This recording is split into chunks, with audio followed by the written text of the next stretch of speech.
19 de outubro, Dia do Piauí. Que tal conhecer um pouco mais sobre a história do nosso estado com um professor, historiador e autor de diversos livros? Professor Marcos Vilhena. Professor, que prazer recebê-lo no Viva Educação. Tudo bem, meu amor. Eu disse que eu ia lhe aonde? Pode sentar aqui. Pronto, eu disse que eu ia lhe trazer aqui no programa. A gente que já tinha batido um papo bem bacana e agora a gente vai falar. Primeiro, parabéns pelo Dia do Professor, obrigado. Foi dia 15. Quantos anos de sala de aula? 25 ou 26, não estou bem certo. Não. Muito tempo, né, professor? Mudou muito de 25 anos atrás para cá? A sala de aula nem tanto, né? A gente percebe muito uma mudança muito grande em relação aos alunos. Né, de vocabulário, a coisa que você falou na introdução da internet, sim, da atenção, né, porque a internet tudo é muito rápido, tudo é muito instantâneo e é muito difícil hoje você concentrar, né, sala com... Eu dou aula em pré-vestibular, às vezes tem sala com 70 alunos, com 80 alunos, é muita gente. E o celular na sala de aula? Dizem que não, né? Mas dá para esconder, não tem como, né? Se eu tivesse a idade de um aluno também, 14, 15 anos, todo mundo usando, termina usando. Mas tem está tramitando aí uma proposta de proibição do celular, né? Em alguns países... Ou a favor? Eu sou a favor, porque essas novas tecnologias, elas vêm para ajudar a gente, mas às vezes terminam prejudicando. Há muito tempo que eu já venho refletindo sobre isso, porque eu não vou ser muito novo ainda, mas na época que eu estudei, até em escola mesmo, antes da faculdade, a gente ainda tinha a enciclopédia. Então o professor passava um trabalho, a gente voltava para casa, almoçava, saía de tarde para ir para a biblioteca, para copiar tudo, para fazer um trabalho. Não tinha fotografia de coisa, tinha que desenhar as coisas todas. E a gente fazia isso. E hoje em dia existe um acesso muito grande à informação e cada dia os alunos têm mais dificuldade em chegarem até essa informação, né? E deve ser um desafio ainda maior, né? Você trazer a história lá, os primórdios, as origens, para pessoas que estão tão conectadas com coisas à frente, né? Tão ansiosas por conhecimentos que chegaram agora e que estão se desenvolvendo dia após dia. Naquele dia que você gravou o programa lá com a gente, né, na sala, eu acho que na hora que você entrou lá estava até o slide. A gente tem que fazer um slide cada dia mais atrativo e cada dia trazer mais coisa para poder prender aquele negócio. Tem que ter um time de quando vê que está perdendo o ritmo, você faz uma piada, você faz uma brincadeira. Para não deixar ninguém dormir. Porque são 50 minutos, né? Para a gente passa rápido, mas para eles, a gente que assistiu aula, na faculdade, 2 horas de aulas às vezes, né? A gente também fica entediado, então tem que estar toda hora chamando essa atenção e cada hora criando uma coisa nova, né? E esperar aí o resultado disso, porque do ritmo que está, isso é muito prejudicial. A inteligência artificial está atrapalhando muito, inclusive professores universitários, né? Ninguém sabe mais quem é que está fazendo o trabalho, se é a pessoa ou não.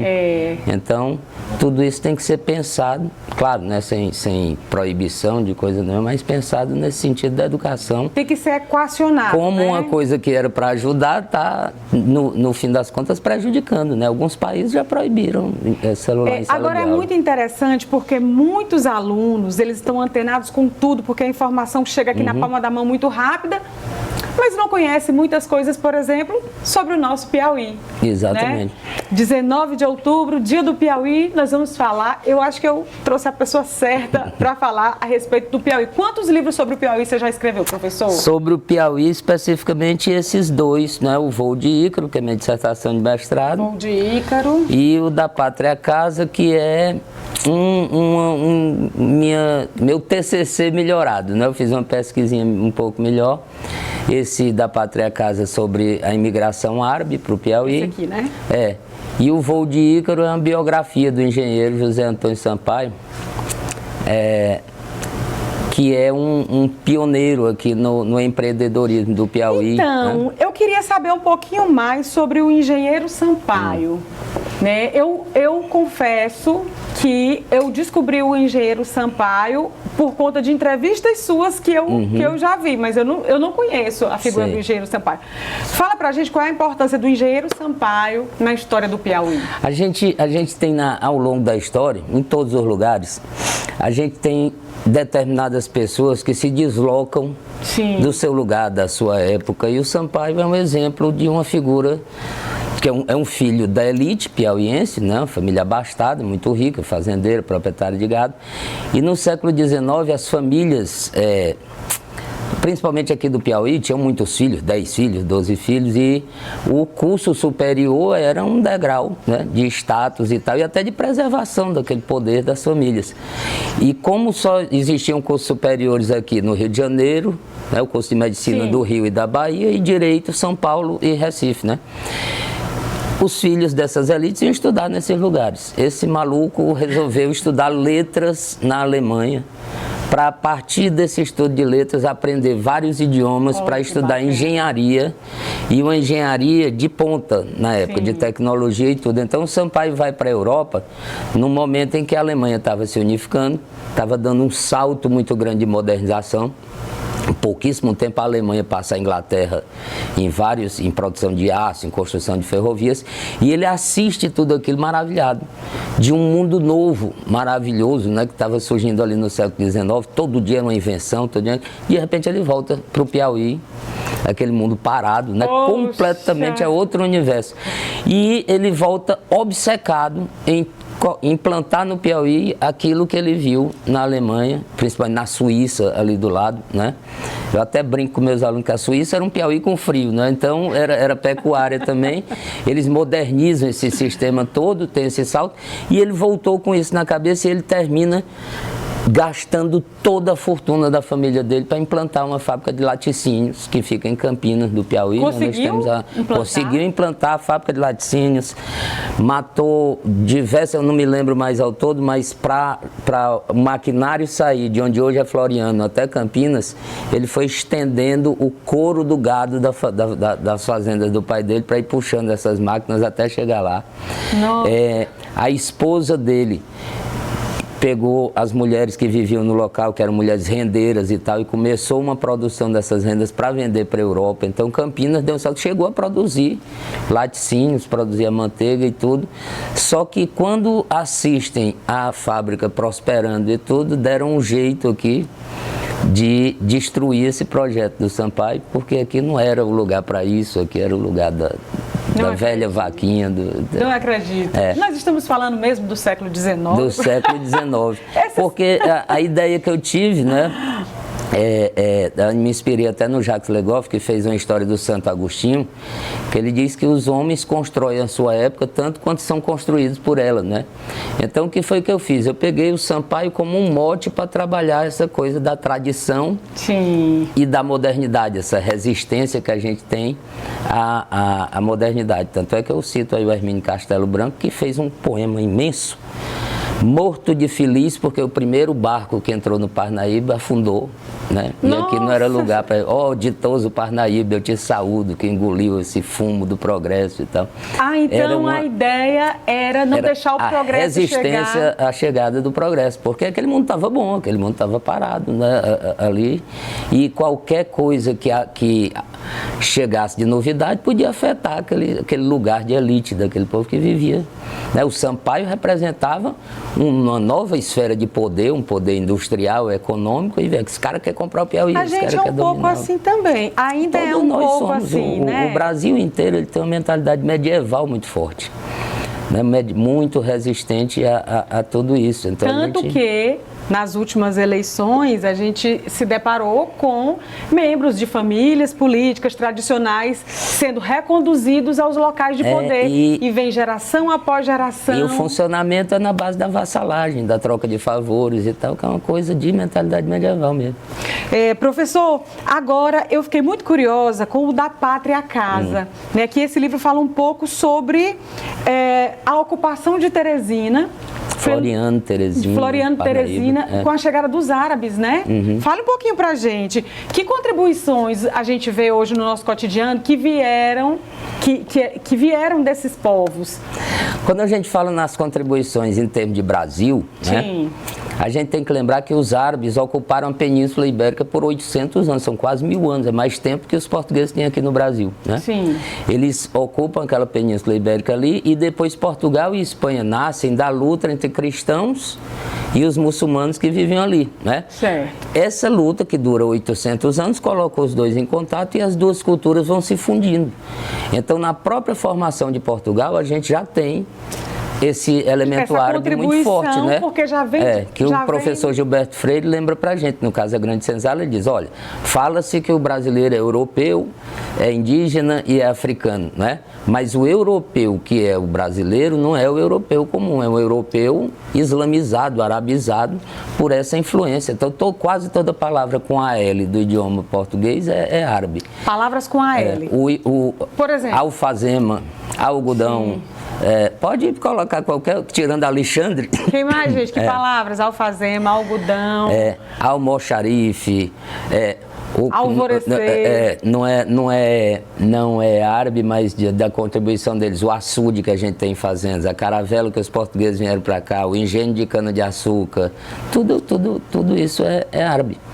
Né? E a gente nem tem conhecimento dessa influência. Né? E quando foi que eles chegaram ao Piauí? Por que eles chegaram ao Piauí? A gente tem ali no final do século XIX uma decadência do Império Otomano, porque já é o oposto daquela Europa que eu falei do Sampaio. Sim. Né? O mundo se desenvolveu muito, a gente tem uma segunda revolução industrial e o Império Otomano ele ficou decadente. O Império Otomano controlava Líbano, Síria, toda essa região que está em conflito aí, em confusão hoje em dia. E esse mundo em decadência, né, criou uma miséria, uma pobreza muito grande. Muitas famílias reuniam um pouquinho que tinham para que um filho migrasse para a América. Não sabia nem para onde é que ia. Para fazer a América, porque aqui era a terra da riqueza. Chegava a notícia de que tinha a borracha da Amazônia, o café do Brasil, gerando muita riqueza. Então aqui era uma terra a ser feita, era uma terra inexplorada ainda. Muitos vieram direto para o Brasil. Né? E aqui eles não se sujeitam àquele domínio de fazenda de café, o Brasil estava acabando ali o regime de trabalho escravo, e encontram no comércio, que já é uma tradição deles, né, um caminho ali para eles trabalharem. Aí foram fazendo primeiro ali São Paulo, né? Uns vieram para a Amazônia, e quando os outros dá notícia, o sucesso deles é tão grande aqui no Brasil, que o dinheiro que eles enviavam para as famílias chegou a ser contabilizado no PIB da Síria, para juntar ali com a riqueza do próprio país, né? Então essas notícias de prosperidade aí sim vem trazendo um irmão e outro, aí vem um outro parente, aí vem um primo, e quando eles já estavam dominando o comércio, eles começam a empurrar os outros para mais distante de onde eles estavam, para não ter concorrência entre eles mesmos. Aí saem alguns ali da Amazônia, né? Já vem andando, aí vão para Floriano, que é onde chega o primeiro. Antunzaru, o nome do primeiro. E praticamente o comércio de Floriano é todo construído por árabes, né? Sim. Aí eles chegam aqui, depois de Floriano vem aqui para Teresina, e aos poucos eles vão se fixando nessa coisa do comércio, né? Mas tem aquela coisa da integração, né, na sociedade. Então vai a preocupação com o casamento, depois a educação dos filhos e tal, né? E aí, ao mesmo tempo que eles têm essa preocupação de no espaço privado preservarem a sua cultura e as tradições, né? No espaço público era a ideia de que eles já eram brasileiros, já estavam integrados e tudo, mas foram os personagens que chamaram a atenção pelo idioma, pelo sotaque, né? Pelo estranho de terem vindo bater aqui no Piauí. Né? Inclusive nós estamos numa casa, né, descendente dessa origem. A TV Cidade Verde é de uma família de origem árabe também. O governador do Piauí, Tágiro, Rafael Tágiro também, exatamente. E eu conversando com outras pessoas que também têm essa origem, me falaram que o Cine Rex, por exemplo, veio de uma família, né? O Cine Royal em Parnaíba. Até a bomba, eu soube que quem fez a bomba, me contaram, se eu estiver falando alguma besteira, depois vocês me mandam uma mensagem e me corrigem, mas me disseram que a bomba foi feita por uma senhora que fazia a pizza fazia as esfirras e sobrava aquela massa e ela achava um desperdício aquilo dali, ela começou a rechear com os restinhos e fritar e se tornou a bomba, que é um salgado. Agora me faltou eu acho que era Dona Zezé o nome dela. Que era da Mager Lanches. Da Mager Lanches, né? Professor, e quem quer adquirir esses livros? Esses aqui tem outro, esse aqui é didático, né? Esse aqui é para eu dar aula, na História do Brasil para Enem. E quem quer adquirir esses livros? O Voo de Ícaro, esse livro já rodou tanto, né? Que eu já recebi mensagem do Canadá de gente fazendo doutorado em cima dessa coisa da industrialização, porque tem gente que está trabalhando com o Barão de Mauá, com Delmiro Gouveia no Ceará, e com essas iniciativas todas. Esse esgotou. E eu fazia os livros, eu mesmo fazia, eu mesmo editava, eu mesmo E não vendia, vai ter uma nova tiragem? É isso que a gente está vendo agora, porque eu tenho inclusive novos documentos, eu consegui os documentos dele da Universidade da Alemanha, né? Que legal! O Bill lá em Oeiras, né, da Fundação Nogueira Tapeti, me ajudou muito nesse negócio e muitas outras imagens da fábrica, então a gente pretende inserir e fazer uma nova edição. Mas esse, se você observar, ele já foi tão emprestado que ele volta riscado de criança e tal, e eu só tenho ele. Eu digo, olha, se esse livro não voltar, se não voltar eu te mato. Agora esse outro aí é comigo mesmo, é aquele contato que eu te passei, né, do coisa, porque eu que edito, eu que faço, eu que vendo, eu que escrevo, eu que faço tudo. Muito bem, olha, então você precisa ler de novo a história do engenheiro Sampaio para você modernizar a venda do seu livro, a venda dos seus livros. Modernizar. Professor, muito obrigada pela sua participação. Fico muito feliz em poder recebê-lo nessa homenagem ao Piauí, nessa homenagem a todos os professores.